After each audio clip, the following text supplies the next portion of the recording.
નમસ્કાર મિત્રો, સ્વાગત છે તમારું ટુડે ગુજરાત યુટ્યુબ ચેનલમાં। આજના દેશ અને દુનિયાના સૌથી મોટા સમાચાર વિશે આ વિડીયોમાં વાત કરીશું, તો વિડીયોને અંત સુધી જોતા રહેજો। અને હજી સુધી ચેનલને સબસ્ક્રાઇબ ના કરી હોય તો ચેનલને સબસ્ક્રાઇબ કરી લેજો, જેથી કરીને દરેક કામના અને ઉપયોગી સમાચાર તમને મળતા રહે। આજના સૌથી પહેલા સમાચાર વિશે વાત કરીએ તો અંબાલાલ પટેલે ફરી કરી અતિ ભારે વરસાદની આગાહી। હવામાન નિષ્ણાંત અંબાલાલ પટેલે વરસાદને લઈને આગાહી કરી છે। તેમનું કહેવું છે કે રાજ્યના વાતાવરણમાં ફરી પલટો આવશે, તેમજ 4 થી 6 સપ્ટેમ્બરે ભારે વરસાદ વરસશે, જેમાં દક્ષિણ અને મધ્ય ગુજરાતમાં રહેશે। ભારે વરસાદ સાથે સાથે સુરત, નવસારી, ડાંગ, તાપીમાં ભારે વરસાદની આગાહી કરવામાં આવી છે। 7 સપ્ટેમ્બરે અન્ય વરસાદી સિસ્ટમ સક્રિય થશે, જેના કારણે ગુજરાતમાં ભારે વરસાદ થવાની આગાહી છે। ગુજરાતમાં ભરૂચ, અમદાવાદ, વડોદરામાં ભારે વરસાદની આગાહી કરવામાં આવી છે। સાથે જ ગાંધીનગર, ખેડા, નડિયાદમાં ભારે વરસાદની આગાહી કરાઈ છે, જે વરસાદી સિસ્ટમથી 7 થી 10 સપ્ટેમ્બરમાં ભારે વરસાદ રહેવાની આગાહી છે। 14 સપ્ટેમ્બર સુધી વરસાદની સિસ્ટમ સમગ્ર ગુજરાતને ગમરોડશે, તો 14 સપ્ટેમ્બર પછી વરસાદની ગતિ ધીમી પડશે। સૌરાષ્ટ્રના ભાગોમાં ભારેથી મધ્યમ વરસાદની આગાહી કરાઈ છે। જો કે આ વખતે ભાદરવો મહિનો વરસાદથી ભરપૂર રહેવાની શક્યતા છે। અંબાલાલ પટેલની આગાહી પ્રમાણે વાત કરવામાં આવે તો વડોદરા, પાદરા, બોડેલી, ભરૂચ, જાંબુસર, પંચમહાલ, દાહોદ, લીમખેડામાં ભારેથી અતિ ભારે વરસાદ પડી શકે છે। સાબરકાંઠામાં ભારેથી અતિ ભારે વરસાદ પડી શકે છે, જ્યારે 10 સપ્ટેમ્બર સુધી બંગાળના ઉપસાગરમાં પ્રેશરના કારણે ભારે વરસાદ પડી શકે છે। 23 સપ્ટેમ્બર પછી ભારે વરસાદી ઝાપટા આવશે અને ગણેશ ચતુર્થીથી ભાદરવી પૂનમ સુધી અંબાજીના ડુંગરાળ વિસ્તારોમાં વરસાદી ઝાપટા રહેશે। ત્યારબાદના સમાચારની વાત કરવામાં આવે તો રાશન આપવાના નિયમોમાં મોદી સરકારે કર્યો મોટો ફેરફાર। ભારત સરકારે રાશન કાર્ડને લગતો જૂનો નિયમ હવે સમાપ્ત કરી દીધો છે। હવે રાશન કાર્ડ ધારકોને પાછલા મહિનાનું રાશન નહીં મળે। હવે તમને માત્ર તે જ મહિનાનું રાશન આપવામાં આવશે, એટલે કે જે મહિનાનું રાશન લેવાનું છે, તો રાશન કાર્ડ ધારકોએ તે મહિનાની છેલ્લી તારીખ સુધીમાં રાશન લઈ લેવું પડશે, નહીંતર પછી તે રાશન નહીં મળે।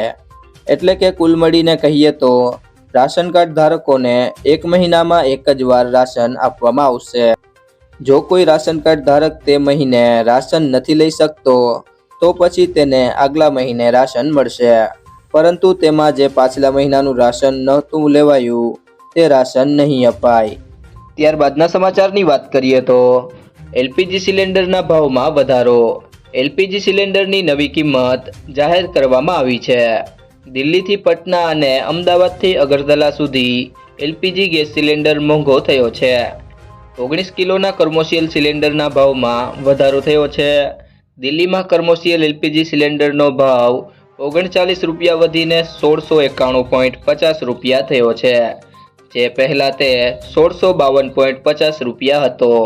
ત્યારબાદના સમાચાર વિશે વાત કરીએ તો પશુપાલકોને થયેલ નુકસાન અંગે સરકારનો મહત્વપૂર્ણ નિર્ણય।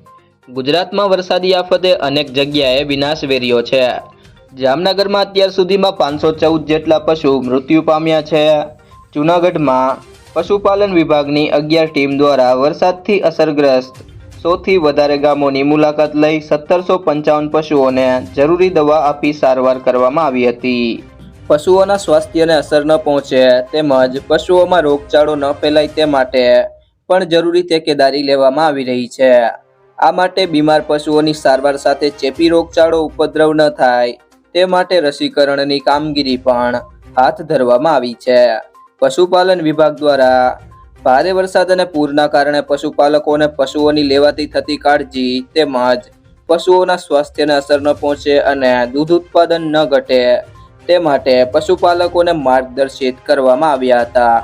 ત્યારબાદના સમાચાર વિશે વાત કરવામાં આવે તો રાજ્યમાં ભારે વરસાદને લઈ શાકભાજીની આવક ઘટતા ભાવમાં 20 થી 30% જેટલો વધારો। ગુજરાતના અનેક વિસ્તારોમાં શાકભાજીનું મોટા પ્રમાણમાં વાવેતર થાય છે, પરંતુ ડીપ ડિપ્રેશન સિસ્ટમને લઈ ભારે વરસાદ ખાબકતા શાકભાજીના વાવેતરમાં પણ અસર પહોંચે છે। સાથે ઉત્પાદન પણ ઓછું થઈ રહ્યું છે, જેને લઈ માર્કેટમાં માંગ પ્રમાણે શાકભાજીની આવક ન થતા ગૃહિણીઓને વધુ ભાવ ચૂકવવાનો વારો આવ્યો છે. લીલા શાકભાજીના ભાવો પણ વધતા સામાન્ય અને મધ્યમ પરિવારો મુશ્કેલીમાં મુકાઈ ગયા છે. ડીસા સહિત જિલ્લાના શાક માર્કેટમાં લીલા શાકભાજી મોટા પ્રમાણમાં જોવા મળતી હતી, પરંતુ શાકભાજીની આવક ન થતા અત્યારે શાકભાજીની દુકાન ધરાવતા દુકાનદારોને પણ આગળથી શાકભાજીના મોં માંગ્યા ભાવ આપવા પડતા હોય છે, જેથી છૂટક વેચાણમાં પણ સતત શાકભાજીના ભાવ વધી રહ્યા છે. ત્યારે લોકોને લીલા શાકભાજી ખાવી પણ પરવડતી નથી. ત્યારબાદના સમાચાર વિશે વાત કરવામાં આવે તો બાઇક ચાલકો સાવધાન, બદલાઈ ગયા છે ટ્રાફિકના નિયમો. તમને જણાવી દઈએ કે હાઈકોર્ટના જજોએ ટ્રાફિક નિયમો અંગે સુનાવણી કરી હતી. હાઈકોર્ટના આદેશ બાદ આંધ્રપ્રદેશના મોટા શહેર વિશાખાપટ્ટનમમાં નવો નિયમ લાગુ થવા જઈ રહ્યો છે. હવે બાઇક ચલાવતી વખતે પાછળ બેસનાર સવારે હેલ્મેટ પહેરવું પડશે. શહેરમાં વધી રહેલા અકસ્માતોને ધ્યાનમાં રાખીને આ નિર્ણય લેવામાં આવ્યો છે. સાથે જ તમને જણાવી દઈએ કે જો નિયમોનું ઉલ્લંઘન થશે તો 1035 રૂપિયાનું ચલણ કાપવામાં આવશે. વિશાખાપટ્ટનમમાં પોલીસે આ અંગે માહિતી આપી છે. સાથે જ નિયમોનો ભંગ કરનારાનું લાયસન્સ આગામી 3 મહિના માટે સસ્પેન્ડ કરી દેવાશે. આ ઉપરાંત માત્ર ISI ચિહ્નિત હેલ્મેટ પહેરવાનું ફરજિયાત રહેશે અને જો તમે હેલ્મેટ નહીં પહેરો તો કડક કાર્યવાહી કરવામાં આવશે. ત્યારબાદના સમાચાર વિશે વાત કરવામાં આવે તો ફેક કોલ અને મેસેજથી મળશે રાહત. ટ્રાઈએ ફ્રોડ કોલ અને SMS રોકવા માટે નવો નિયમ લાગુ કર્યો છે. ટ્રાઈએ કંપનીઓ માટે માર્ગદર્શિકા જાહેર કરી હતી, જેમાં 30 સપ્ટેમ્બર સુધીમાં ટેલિમાર્કેટિંગ કોલ્સ અને મેસેજિંગ, ખાસ કરીને 140 મોબાઈલ નંબર સિરીઝથી શરૂ થતા કોલ્સને બ્લોકચેન આધારિત ડિસ્ટ્રીબ્યુટ લેજર ટેકનોલોજી પ્લેટફોર્મ પર શિફ્ટ કરવાનો નિર્દેશ આપવામાં આવ્યો હતો, જેથી આશા છે કે લોકોને હવે ફેક કોલ અને મેસેજથી રાહત મળશે. ત્યારબાદના સમાચાર વિશે વાત કરવામાં આવે તો ડીઝલ કાર બનાવવાનું બંધ કરો. કેન્દ્રીય મંત્રી નીતિન ગડકરીએ એક કાર્યક્રમ દરમિયાન ડીઝલને લઈને મોટી વાત કહી છે.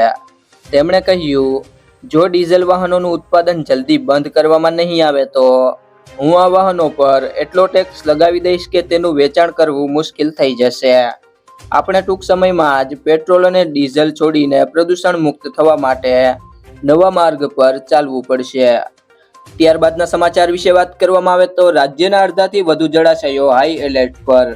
ગુજરાતમાં છેલ્લા થોડા દિવસોમાં મુશળધાર વરસાદ પડ્યો છે, જેના કારણે અનેક વિસ્તારોમાં જળબંબાકારની સ્થિતિ પણ થઈ હતી, જેના કારણે રાજ્યના અડધાથી પણ વધારે જળાશયો ફૂલ થયા છે, જેમને હાઈ એલર્ટ પર રખાયા છે.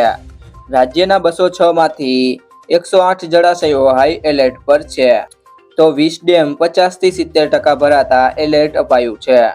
જો કે સરદાર સરોવર ડેમમાં 85% થી વધુ જળ સંગ્રહ થયો છે.